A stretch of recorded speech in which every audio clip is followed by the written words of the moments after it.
سلام تماشابینان گرامی، خلاصه خبرهای مهم 19 فوریه تاجیکستان و منطقه را از پایگاه خبری بامداد برایتان پیشکش میکنیم.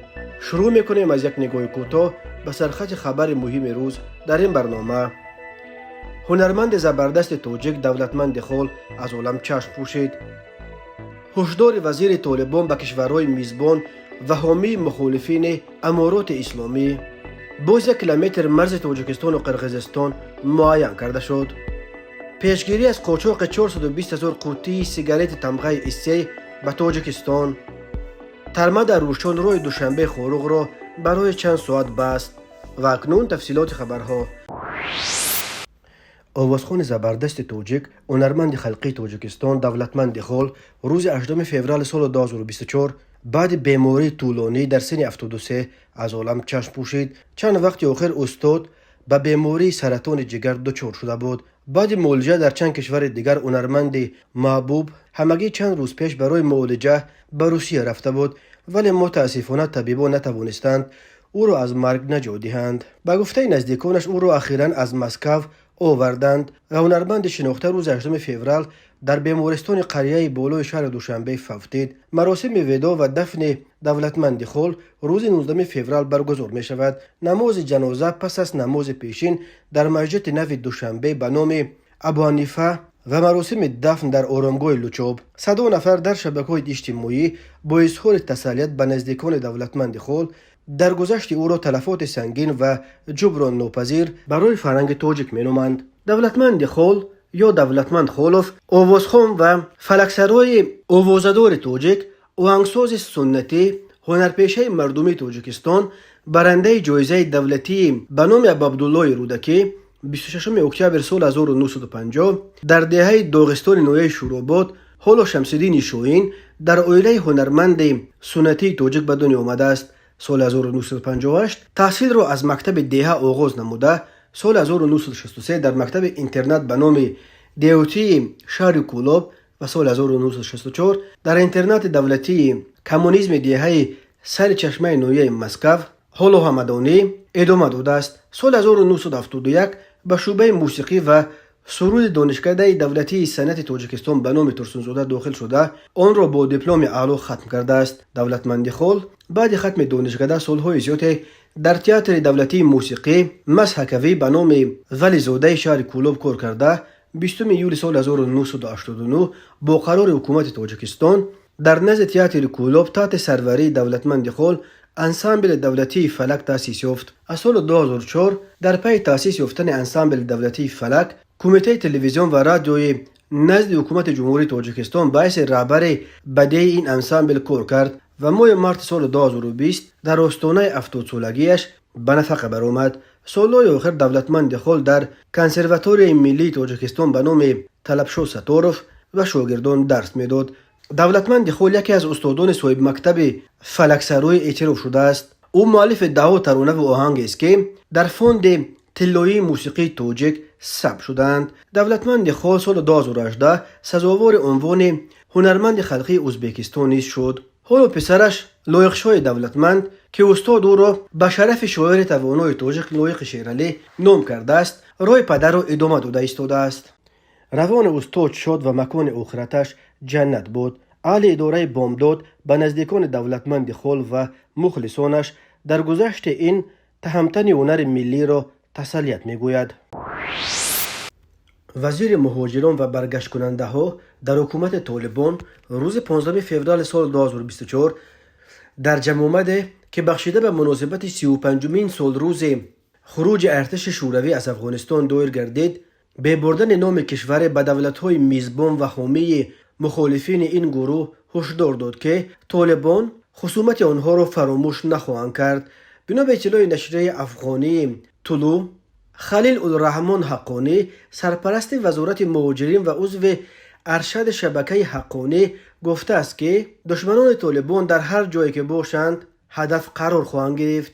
در ادامه صحبت‌هایش این منصبدار والامقام طالبان و عضو شبکه تندرو حقانی که در گذشته خونین‌ترین حمله‌های تروریستی را در داخل افغانستان از جمله در دانشگاه‌ها و بیمارخانه‌ها انجام داده بودند، تاکید کرد که اگر کسی با ما مخالفت و دشمنی فکری رسانه‌ای، نظامی، سیاسی و مالی کند، ما با او حساب و کتاب میکنیم. خلیل الرحمن حقانی که امک رهبر شبکه حقانی و وزیر کارهای داخلی حکومت طالبان سراج الدین حقانی است، هرچند به طور آشکارا به کشور خاص اشاره نکرد، اما یک مخاطب او میتواند تاجیکستان باشد، چون که قرار معلوم تاجیکستان میزبان مخالفین مسلح گروه طالبان از جمله جبهه مقاومت ملی با رهبری احمد مسعود پسر احمدشاه مسعود است.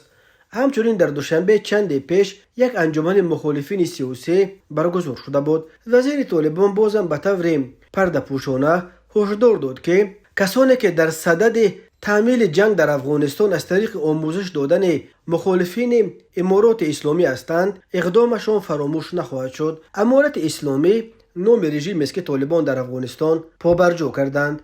گروه طالبان ادعا دارد که گویا جبهه مقاومت ملی در تاجیکستان پایگاه‌های نظامی دارد و حکومت تاجیکستان اعضای این جبهه ها را با سلاح و لوازمات حربی تامین می‌کند و افسران ارتش تاجیکستان در این پایگاه به تاجیک‌های افغانستان، اکثر زادگان دره پنشیر، طرز پیش بردن جنگ‌های چریکی را یاد می‌دهند. این ادعا از زمان به سر قدرت آمدن طالبان در افغانستان در ماه آگوست سال 2021 چندین بار از زبان نمایندگان مختلف این گروه تندرو صدا داده است. مقامات تاجیکستان این ادعای طالبان را یگان بار رد یا تصدیق نکردند. علاوه بر این، وزیر مهاجرت طالبان بدون نام بردن از ازبکستان و تاجیکستان از کشورهای همسایه خواست که تجهیزات مربوط به افغانستان را به امارت اسلامی برگردانند. طور معلوم پس از سقوط حکومت قبلی افغانستان از طرف طالبان در ماه آگوست سال 2021 منصبداران زیاد رژیم جمهوریت با چرخبالو و طیاره‌های نظامی جنگی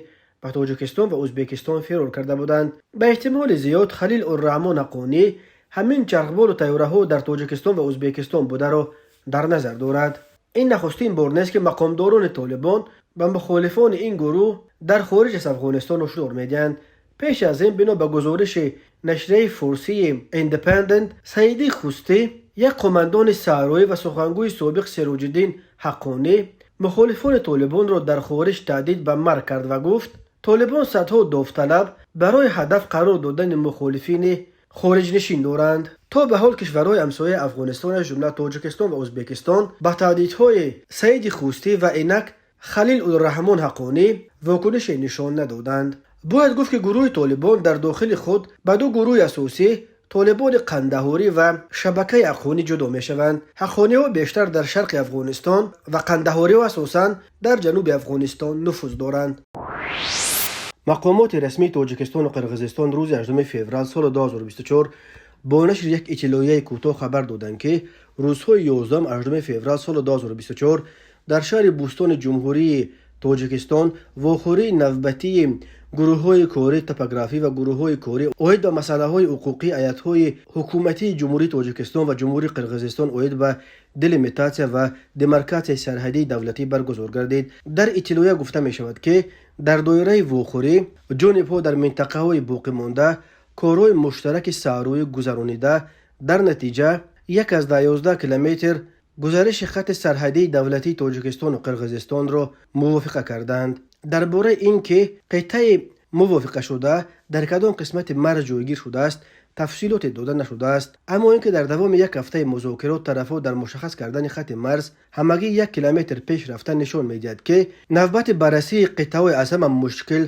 رسیده است. در اطلاعات تنها افزوده شده است که واخوری در فضای دوستانه و همدیگر فهمی برگزار شده، از نتیجه واخوری پروتکل دخل دار به امضا رسید. این نوبت جانب‌ها کار را اوید و تفصیل منطقه‌های باقی مانده در واخوری نوبتی که در حدود جمهوری قرقیزستان برگزار می‌گردد ادامه می‌دهند. با این ترتیب تا امروز از 987.6 کیلومتر مرز تاجیکستان و قرقیزستان علاقه بیش از 890 کیلومترش معین کرده شده، همگی 97 کیلومتر دیگر باقی میماند. قبلا روز 8 فوریه عارف خواجه‌زاده رئیس کمیته زمین و گردیزی تاجیکستان در نشست خبری این کمیته گفت در دوام سال 2023 باز 169 کیلومتر و 480 متر از قطعه‌های باسی مرز تاجیکستان و قرقیزستان معین کرده شده، در عموم علاقه 889 کیلومتر و 450 متر مرز تاجیکستان و قرقیزستان موافقه کرده شده است. هر دو جانب از گفتن جزئیات مذاکرات مرزی و اینکه پیشرفت‌های اخیر در امر تعیین و علامتگذاری این مشکل ترین مرز در آسیای مرکزی در اساس چه گذشته‌ای از طرف جانب‌ها به دست آمده است خودداری می‌کنند. مخفی گذاشتن مذاکرات مرزی مردم را به خصوص ساکنان منطقه نزد مرزی را در حال نگرانی نگاه می‌دارد. رئیس جمهور قرقیزستان صادر جبورف ماه دکامبر اظهار داشت که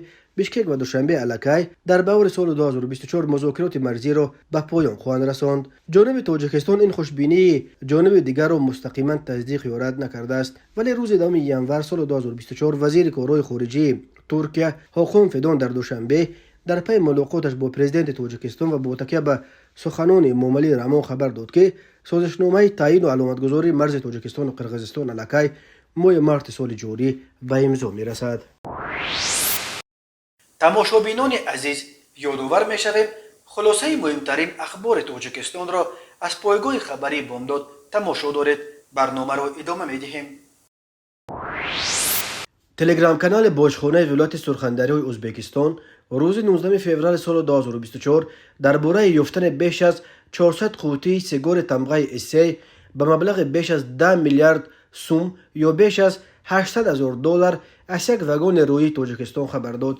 بنا به گزارش باجخانه سرخندری، کارمندان پاسگاه سر آسیا در مرز ازبکستان با تاجیکستان هنگام تفتیش اسکانری قطارهای راه آهن در این پاسگاه در یکی از واگن‌های قطاری که از یک کشور همسایه توسط ازبکستان به تاجیکستان میرفت مال‌های را مشاهده کردند که قاچاقی به نظر می‌رسیدند و طبق عکس‌های رنگینی به مال‌هایی که در اعلامیه گمرکی نشان میداد مانند نبود. در نتیجه کوفتکوب داخل واگن، کارمندان باجخانه در بین قوطی‌های چنگکشک و ماشین‌های جامه‌شویی و خلطه‌های شیر خشک 420,000 قوطی سیگار تمغه اسی پیدا کردند که یگان خیل مارکه اکسیزی نداشت. حجم عمومی سیگارهای یافته شده 10 میلیارد و 50 میلیون سوم ازبکی برابر به $810,000 برابر شده است. گفته می شود کارمندان باجخانه سر آسیا در رابطه با این حالت تفتیش برده ایستادند. درباره فروشندگان و خریداران این مقدار بزرگ محصولات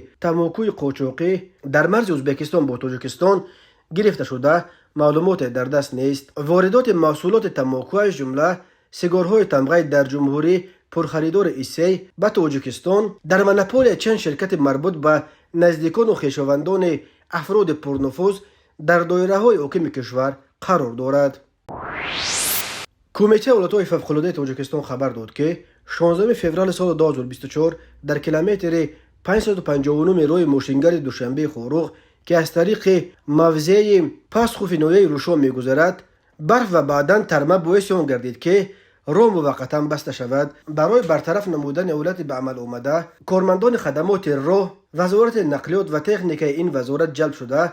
کمیته گفت راه الکی از غرم برف باره تازه کرده شده، حرکت ماشین ها به دو سمت از سر گرفته شد. همین طور شب 17 و 18 فوریه سال 2024 در کیلومتر 158 راه دوشنبه خوجند چنوق یک ترمه بزرگ پهنویش 50 متر و بلندیش 6 متر بر روی راه فرو ریخته 5 ماشین زیر ترمه ماند. شرکت آیرس مسئول نگهبانی راه دوشنبه خوجند چنوق خبر داد که خوشبختانه تلفات جانی نیست و کارمندان این شرکت سر وقت ماشین ها را از زیر ترمه بیرون آوردند.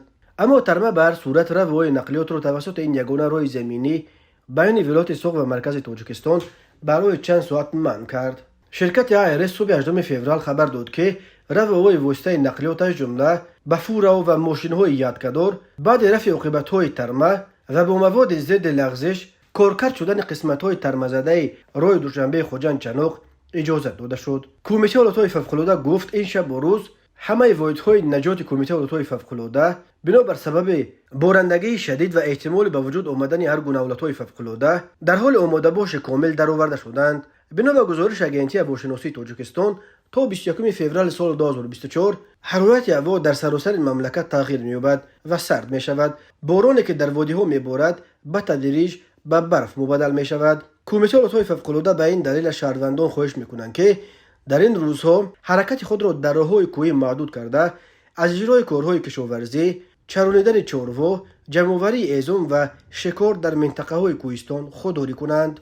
از رانندگان نیز خواسته شده است که به ویژه هنگام حرکت با راه کوهستانی از حد اکثر احتیاط کار گرفته قاعده‌های حرکت در راه از جمله سرعت و فاصله را قطعیاً رعایت کنند. ریاست کارهای داخلی شهر دوشنبه روز 7 فوریه سال 2024 از حبس دوباره بلاگر جوان 19 ساله جهانگیر رحیمزاده و جریمه بستن شریک او انیسه روزی و برای پنهان کردن نوارهای بد اخلاقانه خبر داد.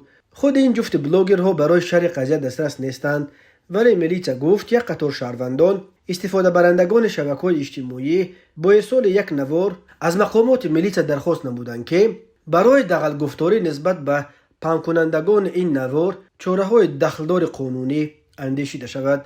بنا به اطلاع رسمی ضمن سنجش معین کرده شد که شهروند رحیمزاده جهانگیر سال تولدش 2005 استقامت کننده شهر دوشنبه و روزی و انیسه عزیزونا سال تولدش 2006 استقامت کننده شهر دوشنبه کوچه سینا در شبکه‌های اجتماعی اینستاگرام نوار دارای الفاظ قبیح را نشر نمودند، گرچند قبلا برای پهن نمودن چنین نوارهای دارای الفاظ غیر اخلاقی نسبت دستگیر شده رحیمزاده جهانگیر جزای مأموری تطبیق گردید رسما آگاهانیده شده باشد هم، ولی به خود خلاصه ضروری نبرآورده با صحنه 15 ینور سال جاری همراه روزی و انیسه چنین نوار را آماده کرده توسط شبکه‌های اجتماعی اینستاگرام پهن نمودند که نقل نامبردگان باعث ناراضگی شهروندان گردیده است. وابسته به حالت مذکور نسبت به جهانگیر رحیمزاده و انیسه روزی و طبق طلبات ماده 479 کادکس حقوق ویرانکنی مأموری جمهوری تاجیکستان برای اطاعت نکردن به طلبات قانونی کارمندان میلیسا پروتکل مأموری ترتیب داده شده جهت اندیشیدن چاره‌های دخلدار قانونی به دادگاه ارسال کرده شد. دادگاه در نوبت خود نسبت به رحیمزاده جهانگیر جزا در نمود حبس مأموری به مدت 10 شبانه روز و نسبت به روزی و انیسه جریمه مأموری به اندازه 10 نشان دهنده برای صبح‌ها برابر 720 سامانی تعیین کرده است. با نظر داشت دولت مذکور کارمندان میلیسای پایتخت بار دیگر همه آن نفرانی که به آماده و نشر نوار در شبکه‌های اجتماعی مشغولند آگاه کرده است که طلبات قانونگذاری را رعایت نموده عرف و عادت و هویت ملی و فرهنگی را پاس دارند. در یک ماه آخر این بار دوم است که بلاگر جهانگیر رحیمزاده با عین اتهام پهن کردن نوارهای بد اخلاقانه و به حبس گرفته می شود. ماه ینور او را 7 شبانه روز حبس کرده بودند و آن بار هم رسما برای اطاعت نکردن به کارمندان میلیسا. مرکز مطبوعات وزارت کارهای داخلی تاجیکستان از مرگ باز یک نابالغ در زیر چرخ ماشین راهگذر خبر داد. بنا به اطلاع وزارت کارهای داخلی صبح 16 فوریه سال 2024 تقریبا ساعت 9:40 دقیقه راننده ماشین تمغه هوندا استاریکس قربان نظرов شاه محمد سال تولدش 1990 ساکن نویه رودکی هنگام حرکت از سمت محله 46 شهر دوشنبه به سمت مرکز نویه رودکی در حدود گردش جماعت شهرک میرزا ترسوزاده از عهده اداره وسطای نقلیات نبرآمده پیادهگرد نابالغ محمدزاده عمرجان سال تولدش 2015 ساکن نویه فرخارو پخش نموده است. در نتیجه عمرجان محمدزاده جراحت‌های وزن جسمانی برداشته در بیمارخانه به هلاکت رسیده است. تفصیلات دیگری حادثه دسترس نیست. وزارت کارهای داخلی گفت آید به این حادثه تحقیقات ادامه دارد. راه‌های تاجیکستان از لحاظ صدمه‌های مرگ‌آور راه‌های پرخطر دانسته می‌شوند. سال 2023 در راه‌های جمهوری در 1111 صدمه 519 نفر به هلاکت رسیده 1179 کس دیگر مجروح شدند. سال 2022 بر اثر 1096 صدمه در راه‌های تاجیکستان 416 نفر جان باخت. 1197 نفر جراحت برداشته بودند. متاسفانه 10 نفر از قربانیان این صدمه‌ها را کودکان و نوجوانان تشکیل می‌دهند. تماشابینان عزیز و گرامی، این بود مرور به خلاصه چند خبر مهم امروز تاجیکستان. خبر و گزارش‌های بیشتر از تاجیکستان و درباره تاجیکستان و اطراف آن را در سامانه پایگاه خبری بامداد در این نشانه پیگیری نمایید: www.bamdad.com. خوش باشید.